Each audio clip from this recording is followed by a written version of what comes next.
Officer of Health at the Middlesex-London Health Unit, Dr. Alex Summers. Happy to have you in attendance as well, members of the media. And a quick reminder, if maybe this is the first time you're joining us today, if you'd like to ask a question, just click on the question mark inside the text bubble here on Microsoft Teams. And when you do, if you could indicate your name as well as your media outlet and who your question is for. And finally, a welcome to those attending this afternoon virtually, those watching on Rogers Television, as well as the Rogers Facebook page and YouTube channel, listeners on Global News Radio 980 CFPL, and those who are following us on the CTV London website. Let's get to our opening remarks this afternoon, and we'll start with the Acting Mayor of the City of London, Josh Morgan. Well, good afternoon, Dan. As I mentioned earlier this week, a vaccination policy for all City of London employees will be made public tomorrow before heading to committee on Monday. I don't have further details on what that policy looks like at this time, but we'll all be able to review it tomorrow when the agenda for next week's meeting is updated. Should be around noon. I want to commend the numerous agencies, institutions, and private businesses that are showing tremendous leadership when it comes to instituting proof of vaccination policies. It remains the hope of Mayor Holder and myself. In fact, more than 400 municipalities across Ontario, along with the Ontario Chamber of Commerce, that the Premier will implement a system-wide provincial system. It would be much easier, much less confusing to have one system across the board. But in the meantime, and in the abundance, in the absence of that, I'm encouraged to see so many local organizations acting thoughtfully and quickly, especially as our case counts continue to rise. Everyone agrees that the best way to control the spread of COVID, especially with the Delta variant, is to increase our vaccination rates. And that's exactly what happens in jurisdictions where proof of vaccination is adopted. Most recently in BC, after announcing plans to implement such a system, appointments for vaccinations jumped 200%, and the biggest increase came from the under 40 crowd. That's where we're lagging, not only in London, Middlesex, but across Ontario. If the fight against COVID has taught us anything, it's that we need to be proactive rather than reactive. So again, and in that spirit, I'd like to commend the numerous and ever-expanding lists of local groups, venues, and businesses doing exactly that as we work to keep the fourth wave from washing away the gains that we've made over the last few months. Over to you, Dr. Summers. Thank you, Acting Mayor. Good afternoon, everyone. I bring greetings from Dr. Mackey. Substantial updates. Today, MLHU is reporting 29 new cases for a total of 235 active cases in our region. This is ongoing evidence of a fourth wave that is rising in our community, consistent with what is being seen in other parts of the province and across the country. Cases continue to be seen primarily amongst those who are unvaccinated. Only 13 to 14% of cases within the last 6 weeks have been amongst those who are fully vaccinated, the remainder amongst those who are partially or unvaccinated. There have been periodic breakthrough cases amongst vaccinated individuals, but those are those individuals who have gathered in indoor environments predominantly with a mix of vaccinated and unvaccinated individuals. We have seen outbreaks at bars and nightclubs, workplaces, and also during amateur sporting events. Vaccination remains key, but so does physical distancing and reducing our contacts. This Delta variant is very transmissible, so much so that at this time, vaccination will certainly help both us individually and our community in ways that nothing else could. However, physical distancing and reducing our contacts will also be required. As we go into the weekend, the MLHU reminds all Middlesex-London residents to get vaccinated, wear a mask indoors when in public spaces, limit your social contacts, keep activities outdoors as much as possible, and of course, get tested if you have symptoms. Specifically to employers over the next little while, echoing the Deputy Mayor's comments, we commend all organizations who have implemented proof of vaccination in order to attend in-person activities or who have implemented mandatory vaccination across the board. As mentioned, the Middlesex-London Health Unit as an employer has implemented such a policy. We strongly recommend that the implementation of mandatory vaccination policies include that full vaccination against COVID-19 be required for all individuals involved in in-person activities in the workplace, with only the rare exception of those individuals who cannot be vaccinated due to medical exemptions, of which there are very few, or other protected grounds under the Human Rights Code. Individuals should be required to submit proof of vaccination in order to continue to attend work in person. These types of policies, as seen in other jurisdictions, increase vaccination uptake and will ensure that outbreaks do not happen in workplaces and as an employer.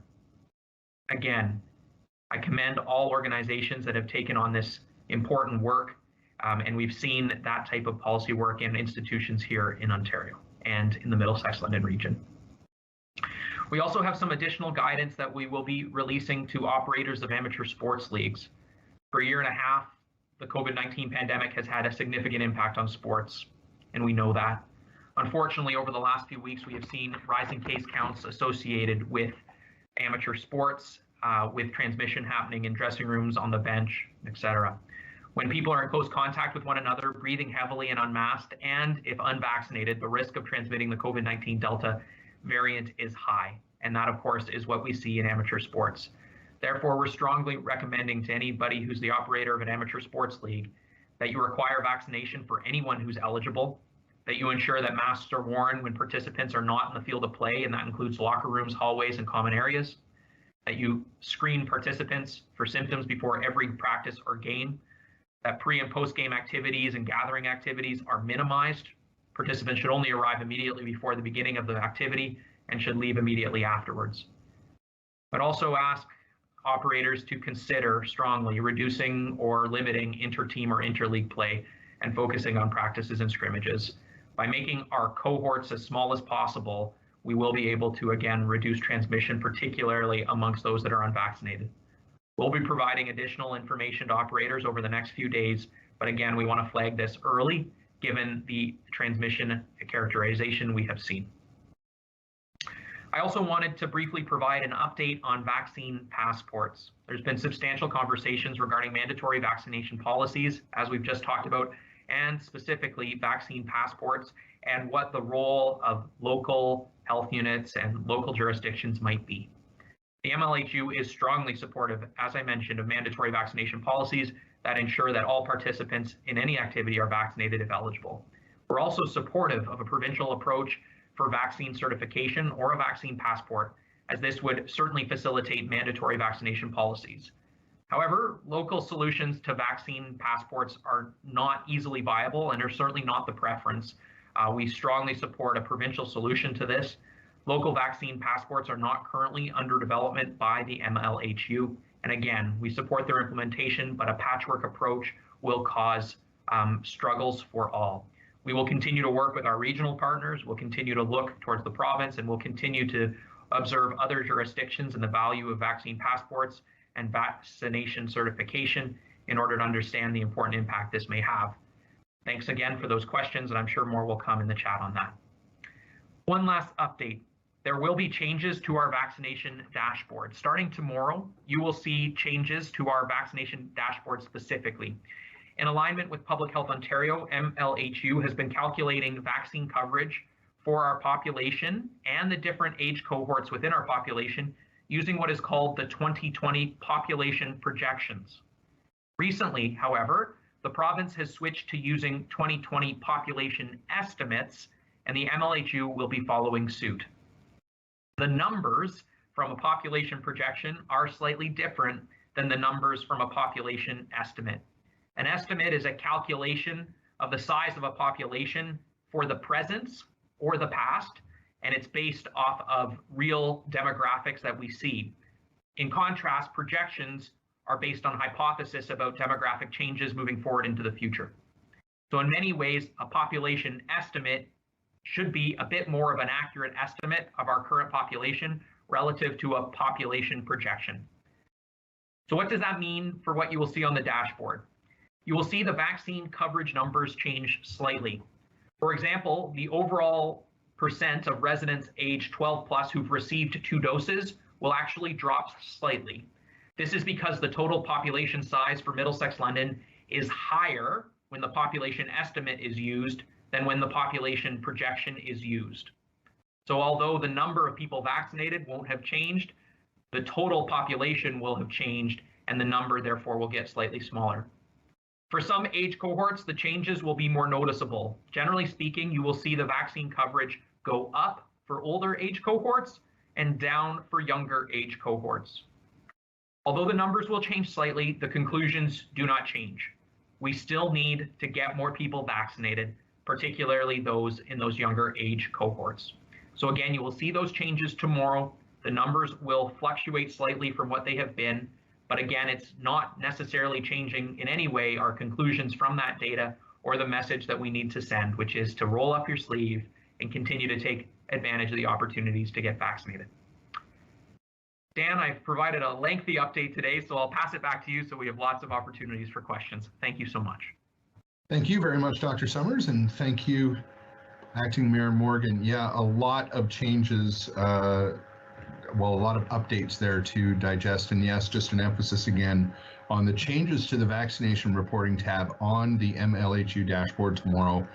And again, it's not that the percentages are changing. The same number of people have been vaccinated. It's just that those groups in each age band, the numbers are slightly different with the new Statistics Canada data that we'll be using, which again aligns with Public Health Ontario and the rest of the province. All right, lots of questions. Let's get to those right away. Dr. Summers, the first one is for you. It comes from Jennifer Beeman at the London Free Press. Dr. Summers, the head of the Association of Local Public Health Agencies, says health units are considering regional approaches to the vaccine passport issue in the absence of provincial action. Would the MLHU consider participating in a regional vaccine passport program? Thanks for that question, Jen. As I mentioned, we are certainly strongly supportive of the need for proof of vaccination, a vaccination certificate, or something that we might call a vaccine passport. A provincial solution truly is what one would hope for. A regional patchwork approach will be a challenge for people and for implementation and for a variety of different things. Obviously, we will work with our regional partners. We'll continue to monitor all of this. We recognize it's important, and where regional and local leadership is required, of course it will be. But I do not think that local vaccine passports are the solution in this instance because of the confusion and challenges it may cause. Thank you very much, Dr. Summers. A follow-up question from Jennifer. Dr. Summers, would the health unit consider a Section 22 order mandating proof of vaccination at non-essential businesses? Thanks for that question, Jen. At this time, we are not considering a Section 22 order. We are certainly seeing businesses, based off the strong recommendation of MLHU and other public health agencies, taking up the mantle of requiring proof of vaccination. And again, these are very live conversations at the provincial level. As the case numbers fluctuate and as the implementation of these policies evolve, of course, we will always explore what tools are available to us in order to protect the health of our community. At this time, Section 22 is not on the table, but again, we will always monitor the environment in which we are dealing with this pandemic and adjust our tools accordingly. And a final question from Jennifer here for you, and it's back to the vaccine passport question.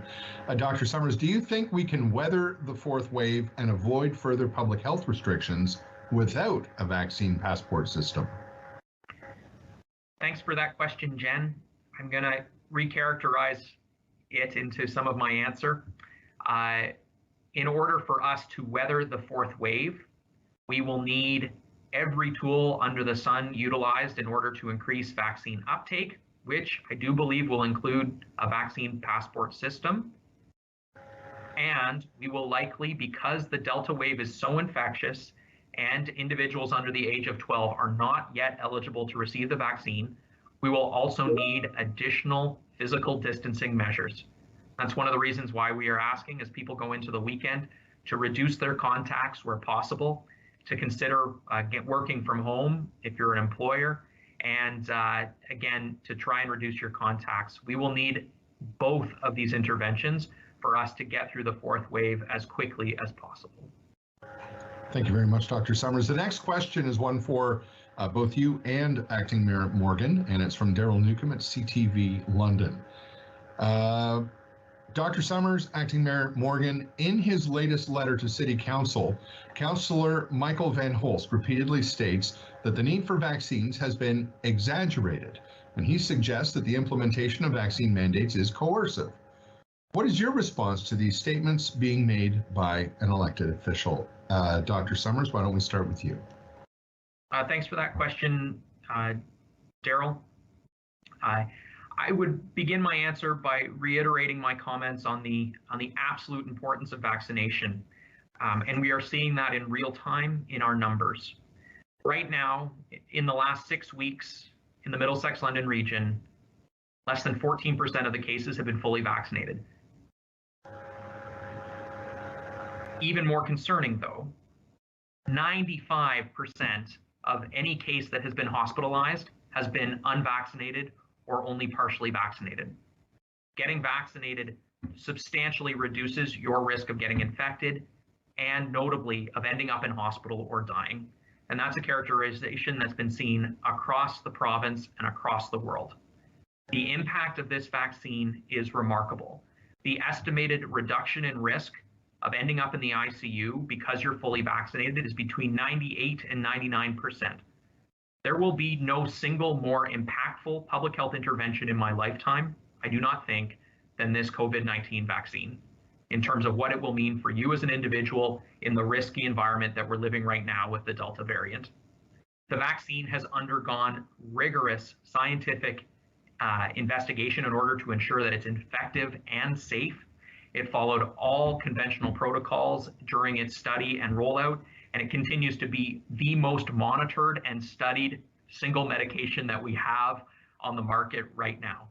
It is safe, it is effective, and it is absolutely essential for us to weather this fourth wave. Without the vaccine and without so many people in our community willingly rolling up their sleeves to get vaccinated, we would have even greater concern on our hands as we go into the fall.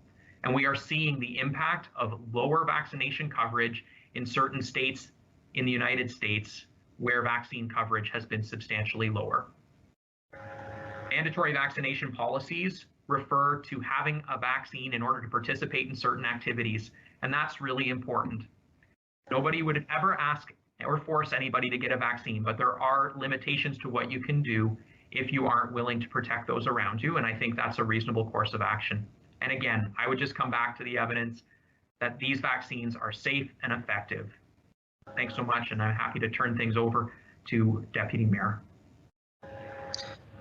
Yeah, thank you, Dr. Summers. And I will say you really didn't leave much left to say about the importance of the vaccine, how effective it is, and the stats that you provided on what it does for vulnerable populations and keeping people out of ICUs, I think is very clear. I will say, as an elected official, we set the policy and strategic oversight of the corporation, of the City of London. And in that role, there are things that we are experts on, and there are things that we are not. And in areas of health policy, it is important that we get the proper advice from those officials who have made it their life's work to study these things, to be experts on them, and to provide that advice. And what Dr. Summers has just outlined is a clear articulation of both the safety and effectiveness of the vaccine. To call it an exaggeration, I think, is the exaggeration. This is a very safe vaccine. This is one where the health professionals are very clear in our region, in our province, and in our country about the importance of getting the vaccine. And a councillor writing a letter to a committee is not going to undermine that in any sort of way. I will say every individual elected official has the right to express their opinion and express their opinion in a democratic forum like a committee meeting. And Councillor Van Holst has written a letter in this case, and it will be dealt with by the committee in the fashion that we deal with all correspondence. In that letter, he does raise some legal questions. When council has legal questions, it has legal experts that it can advise. That is done in camera. We receive the advice, and then we take action based on that advice, much like we do with health advice. So I do not know exactly what will happen with the committee, the letter that was written to the committee on Monday, but I can tell you that our approach has been consistent in council's overall support for the public health guidance, the public health initiatives, the public health provisions that have been recommended to us, and I don't anticipate that changing. That being said, we will have a discussion of the letter in a democratic forum, and we will proceed forward from there. I don't have much more to say on that because, again, like I said, I think Dr. Summers outlined the medical components of vaccination very well. I hope I added some context about how we would deal with this politically. Thank you very much, Mr. Acting Mayor. Let's move to our next question. Sarah Jabakhanji from CBC London is joining us this afternoon. Dr. Summers, she has a question for you. Has an outbreak been declared at Western? If not, are there any cases linked to Western? Thanks for that question, Sarah. At this point in time, we have not declared an outbreak associated with Western or a post-secondary institution in our region, and we've not linked any cases to campus activities at this time. I will highlight that going into the year, we won't be presenting cases based off of which post-secondary institution they attend unless it's specifically associated with a noted outbreak. As always, we do present data on cases based off of age demographics and other variables, and of course, that's always available on our dashboard. Thank you very much. Let's go to the next question. Another question from Jennifer Beeman at the London Free Press, Dr. Summers. Do health units even have the capacity or resources to band together on a regional vaccine passport system, especially as they're managing the fourth wave case spike? Thanks for that question, Jen. And I think you've highlighted, again, one of the real viability and feasibility challenges of a regional vaccine passport system or a local vaccine passport system.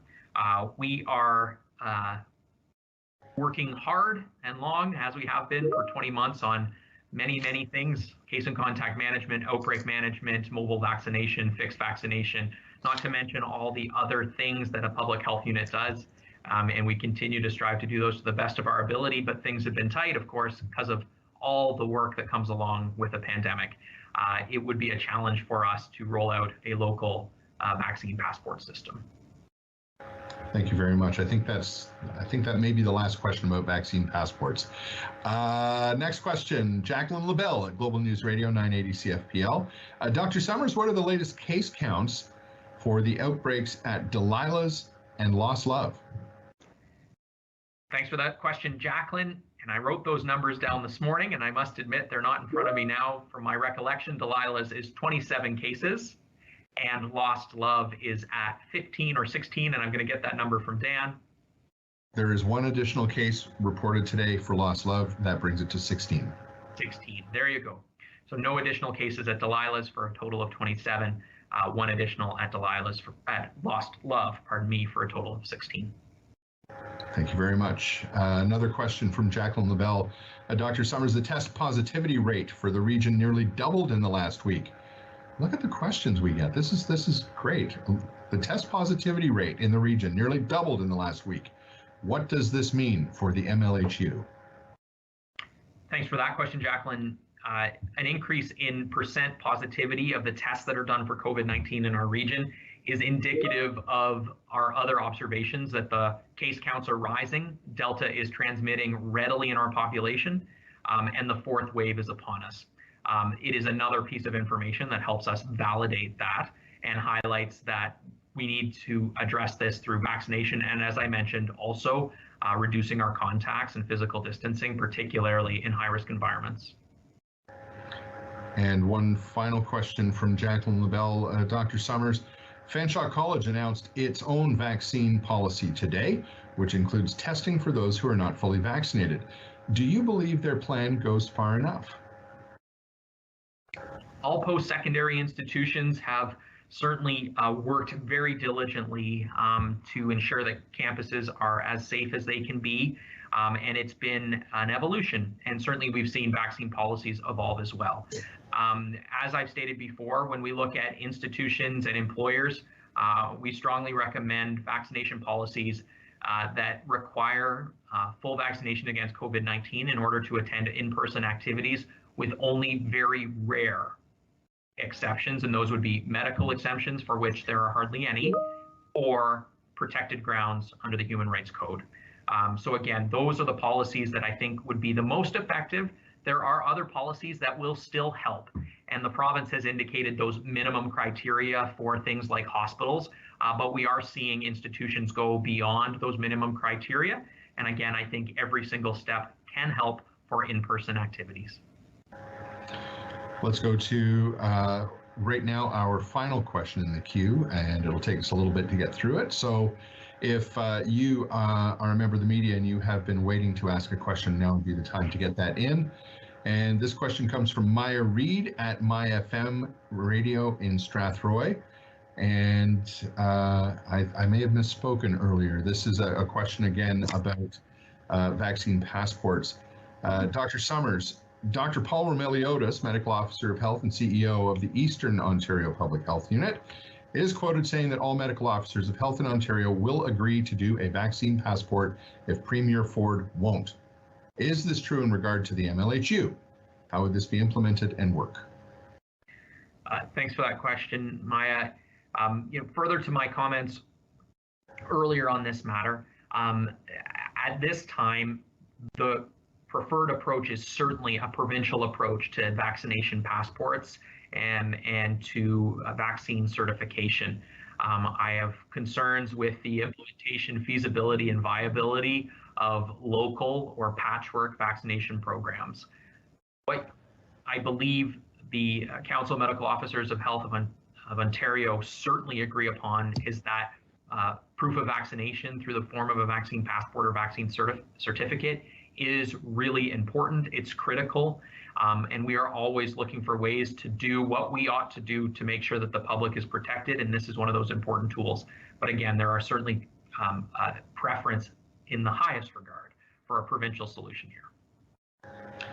Thank you very much, Dr. Summers. And that does bring us to the end of the questions for today's virtual media briefing.